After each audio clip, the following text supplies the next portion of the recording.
Hello, and thank you very much for watching. Very glad that you're with us today. We're going to be talking about overcoming sexual temptations and addictions. And first off, I'd like to highly suggest that you get counseled with your pastor. Hopefully you're in a Bible-believing church, and so we would especially recommend that you get counsel from your pastor. And we're going to be starting out here in 1 Corinthians chapter 2 and verse 14. The Bible says, "But the natural man receiveth not the things of the Spirit of God, for they are foolishness unto him, neither can he know them, because they are spiritually discerned."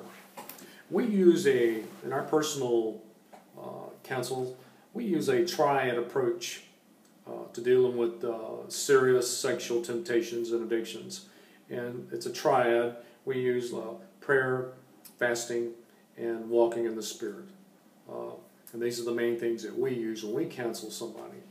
And I'd like to talk about that for a few minutes here. We're going to go to 1 Corinthians chapter 7, and starting with verse 3.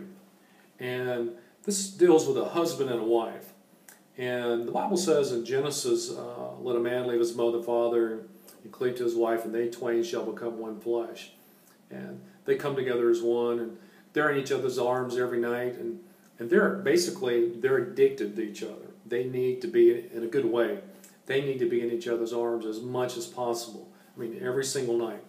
And this is they're in love, and they sleep together every night, and we're not going to get into details or anything like that, but they're basically addicted to each other. They need to be together as much as possible. And in this chapter, 1 Corinthians chapter 7, is what to do if they want to come apart for a while. And so we can take principles of this and apply it to a single saint as well. That's fighting addictions. Okay? So we're going to start in verse 3. "Let the husband render unto the wife due benevolence, and likewise also the wife unto the husband. The wife hath not power of her own body, but the husband. And likewise also the husband hath not power of his own body, but the wife.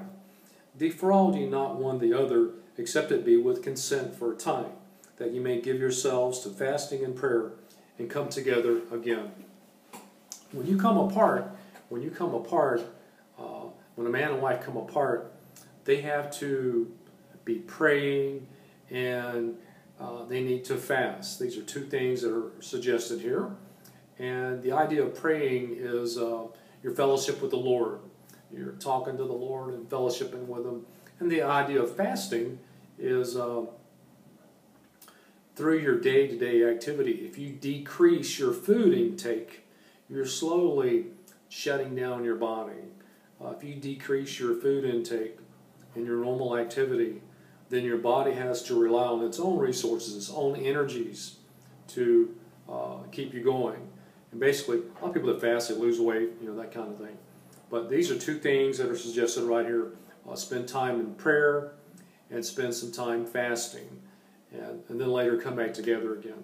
Well, if you're a single saint and you've got some serious sexual temptations and addictions, these are two good things to apply to your personal walk.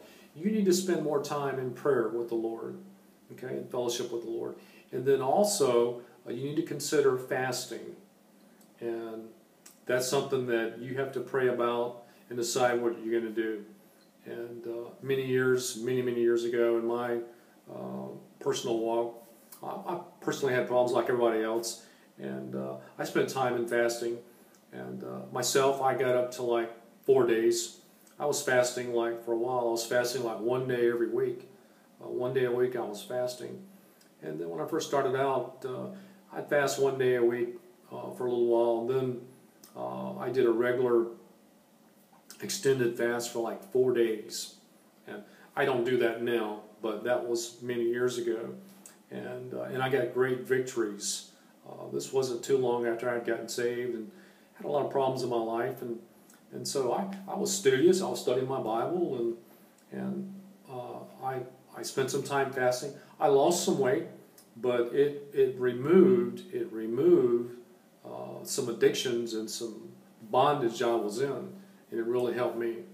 And so for now, for me, it'd be like on a maintenance level. If I ever need to do some fasting, it'd be like maintenance. It'd be just short-term, very extreme short-term fasting.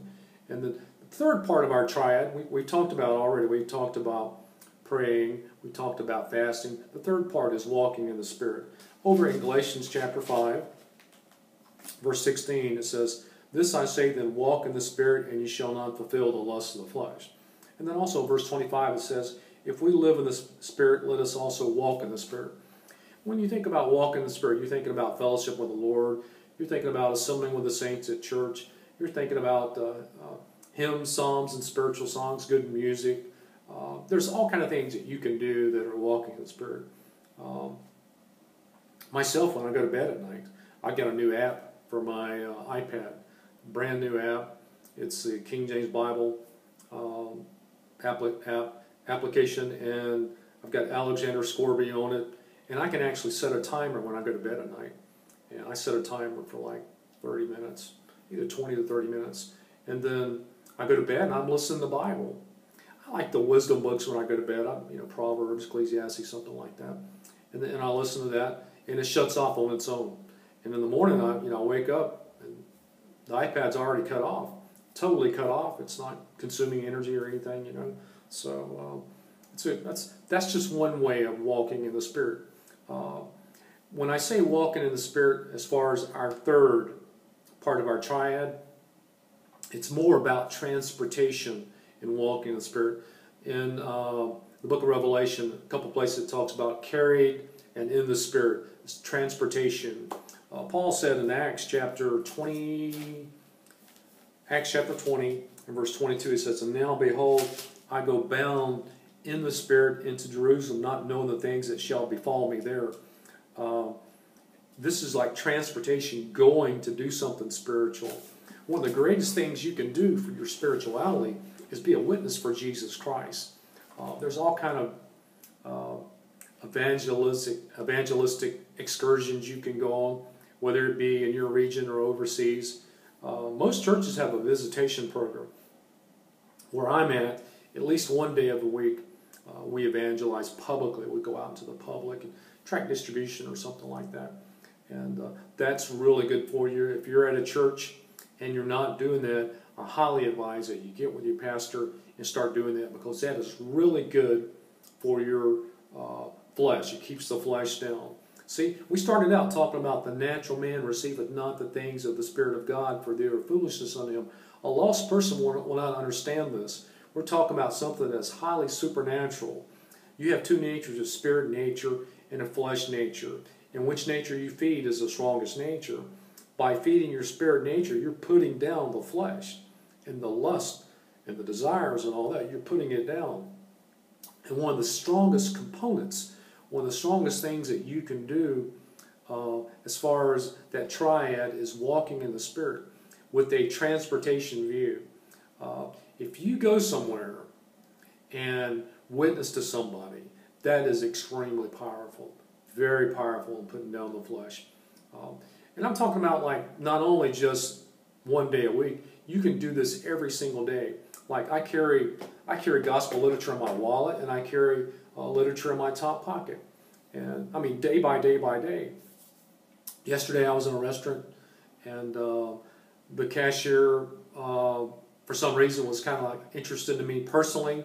Wanted to have a conversation and discussion. And she asked me, who am I and what do I do, and that kind of thing. And I pulled out my wallet. She thought I was getting ready to give her a business card, but I pulled out a gospel tract, gave her a gospel tract. Got a little witness in there. And kind of like took her by surprise, but that was good for me spiritually. It helped me spiritually.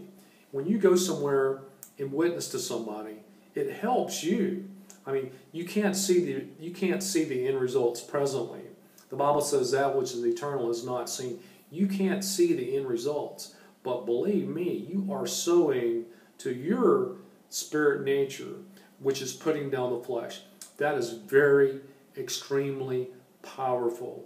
So again, our triad: number one, prayer. Number two, from 1 Corinthians 7. Number two, fasting, from 1 Corinthians 7. And then number three, walking in the Spirit.